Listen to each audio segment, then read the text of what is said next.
A gente tem um estudo que é o estudo mais importante que tem num país, que é o censo, né? O censo demográfico. Nossa, fez barulho aqui, quase caiu no celular. O censo é a coisa mais importante que tem para você ter um panorama do país e você traça as políticas públicas. Bom, este mês agora, nas próximas 2, 3 semanas, deve começar a sair o resultado do censo. Então, é um assunto importante, porque um dos temas do momento no mundo é redução populacional. E o censo vai trazer uma redução, não populacional, mas uma redução importante na taxa de crescimento da população brasileira. Não há uma redução da população, mas uma redução na taxa de crescimento e uma redução muito forte, mas muito forte. Então, o Brasil crescia a um ritmo, na década passada, de 1,17%, e na década anterior, 1,63%, olha isso, média ano, tá? E a gente deve crescer 0,7% média ano. Então é uma loucura, imagina, década de 50 para a década de 60, né? No censo de 50 para 60, a gente cresceu em média 3,17% ao ano a população. Olha só, depois caiu para 2,75, 2,48, 1,93 e agora 0,7. Então, é a menor taxa de crescimento populacional que o Brasil conheceu. A revista Economist, a revista inglesa Economist, traz um artigo na edição dessa semana, muito interessante, porque lembra que nos 250 anos desde a Revolução Industrial, a população mundial explodiu. E antes do final deste século agora, o número de pessoas do planeta pode diminuir pela primeira vez desde a peste negra. Então, é um raciocínio que a Economist constrói em torno disso. E por quê? Porque a taxa de fecundidade está caindo. Está caindo. Quando a gente discute filhos na esfera individual, é uma discussão espontânea, emocional. Cada um decide com base na sua história de vida, nas convicções, né? Na expectativa, até na fé religiosa. Não tem resposta certa ou resposta errada. Quantos filhos você quer ter? Nenhum, 1, 2, 3, não importa. Eu tenho 3 filhos. Tem gente que tem 1, tem gente que não tem nenhum, tem gente que tem 2, tem gente que tem 10, não importa. Não tem uma resposta certa, não tem uma resposta errada. Agora, quando você discute filhos na esfera demográfica, aí a coisa muda de figura. Porque as decisões individuais produzem um efeito sobre o país. Quando o conjunto das mulheres toma suas decisões individuais, você soma todas as mulheres e vê quantos filhos elas produziram. O indicador que mede a quantidade de filhos por mulher se chama taxa de fecundidade. No Brasil, está ali na casa de 1,7, 1,8. Você pega como é que eles calculam isso? Eles pegam um número de nascimentos e divide pelo número de mulheres em idade fértil. Para a demografia, idade fértil não é idade legal, é idade fértil. E eles trabalham com algo entre 15 e 49 anos. Então não tem um juízo, não tem nenhuma discussão legal se uma mulher, né, uma jovem, deve ter filho ou não deve ter filho com 15, com 16, para fins de estatística, até porque existe a maternidade nessa idade, até antes, mas enfim, eles pegam a faixa que vai de 15 a 49 anos para fazer conta, não é para estimular que garotas de 15, 16, 17, 18 anos tenham filho, não é isso não, é só para fazer conta. Em números absolutos, redondo, tá? O Brasil tem 50 milhões de mulheres nessa faixa etária, que se chama idade fértil, porque é fértil.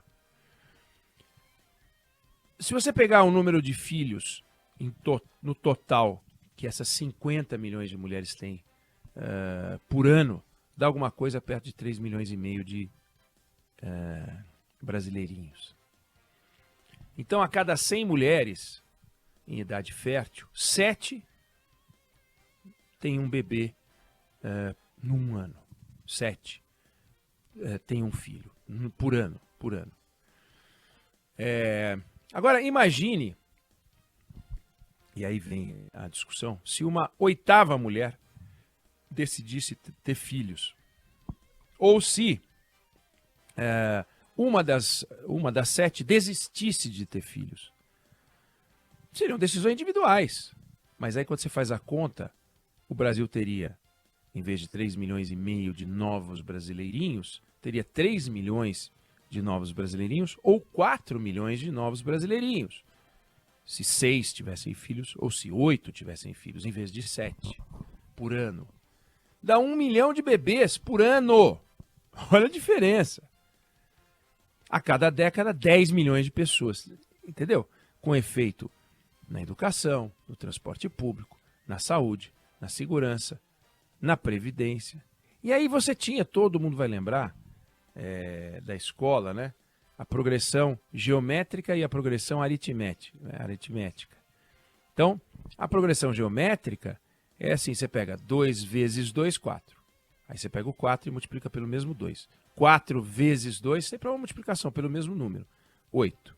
8 vezes 2, 16. 16 vezes 2, 32. Então, com 4 etapas, você chega, usando 2, a 32. A progressão aritmética é uma soma em vez de uma multiplicação. Então, 2 mais 2, 4. 4 mais 2, 6.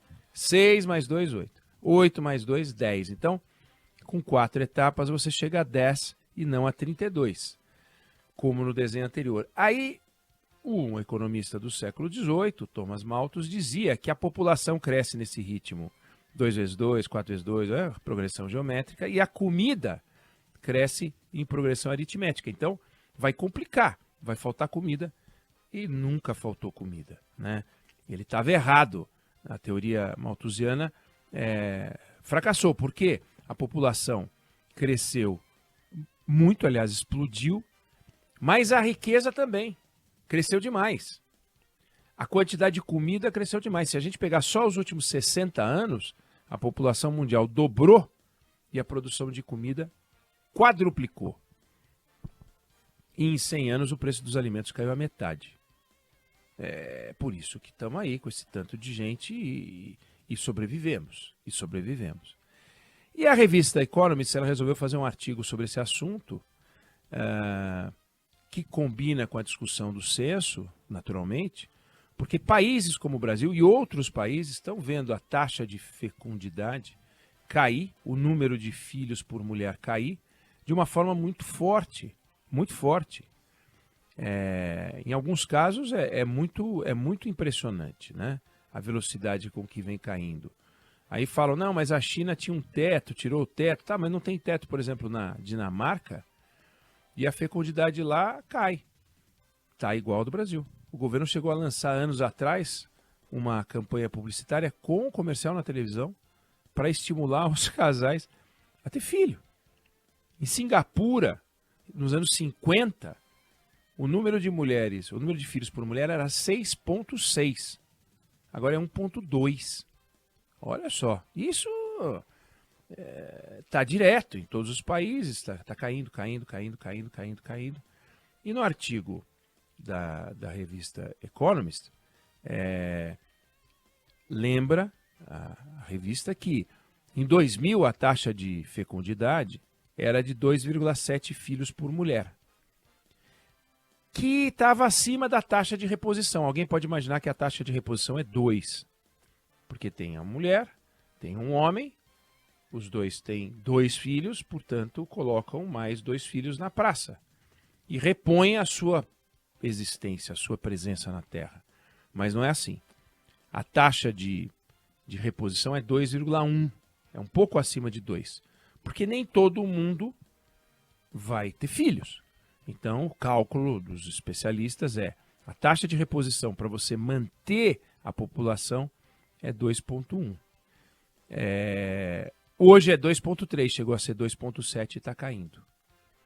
Os 15 maiores PIBs do mundo, os países com os 15 maiores PIBs do mundo, estão com a taxa abaixo da taxa de reposição. O Brasil está com a taxa abaixo da taxa de reposição. Isso inclui América, inclui China, inclui Índia.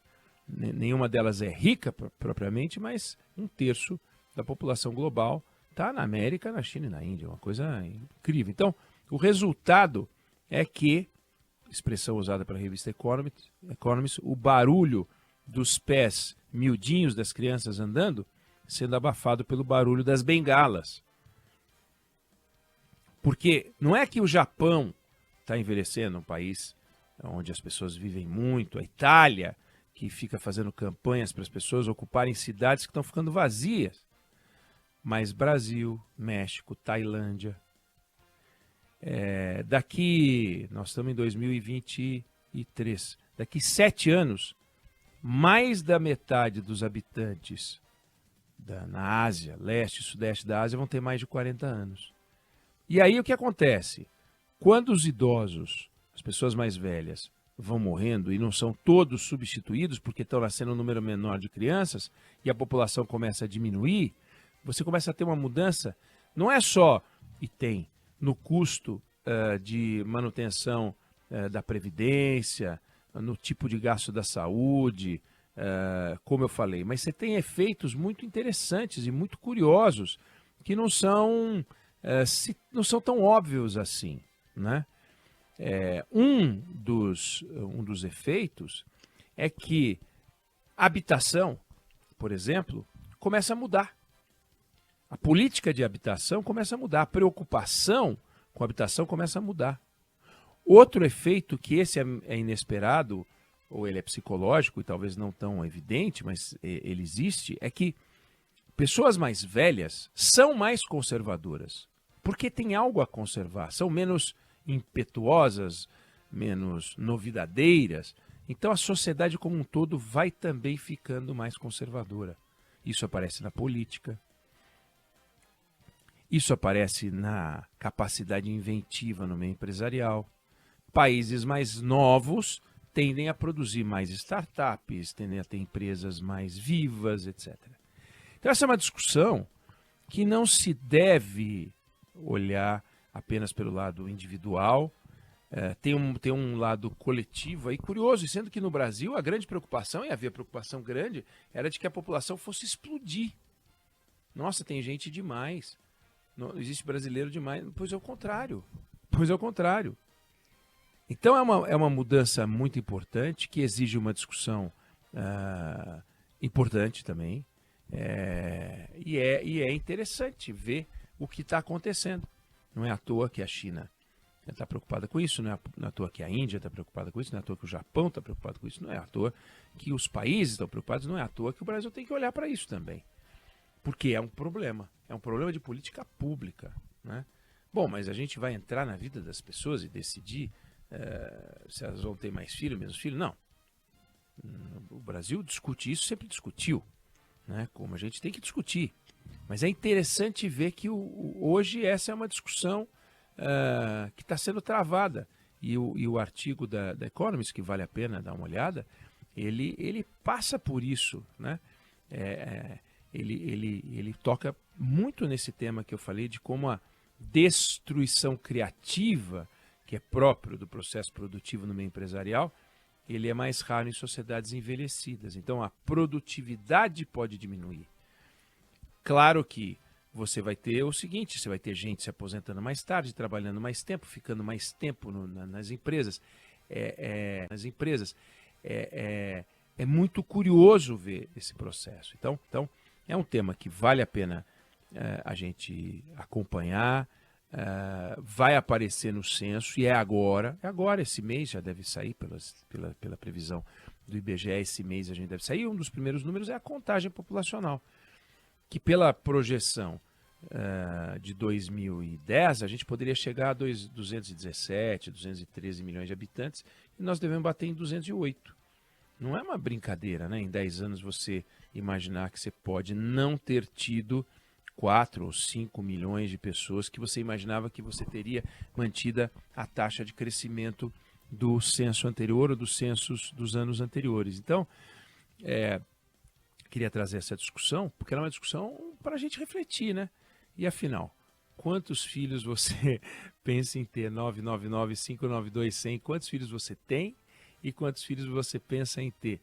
E ganha um pacote de bisnaguinha do Fábio, aquele que ligar contando que tem, com foto, o maior número de filhos. A gente quer saber quem tem o maior número de filhos e é ouvinte da Band News FM. Eu não sei se você concorda com esse ponto de vista, com essa discussão que eu trouxe aqui, com os argumentos que eu usei, ou se você discorda, mas essa é a opinião que eu tenho sobre o assunto.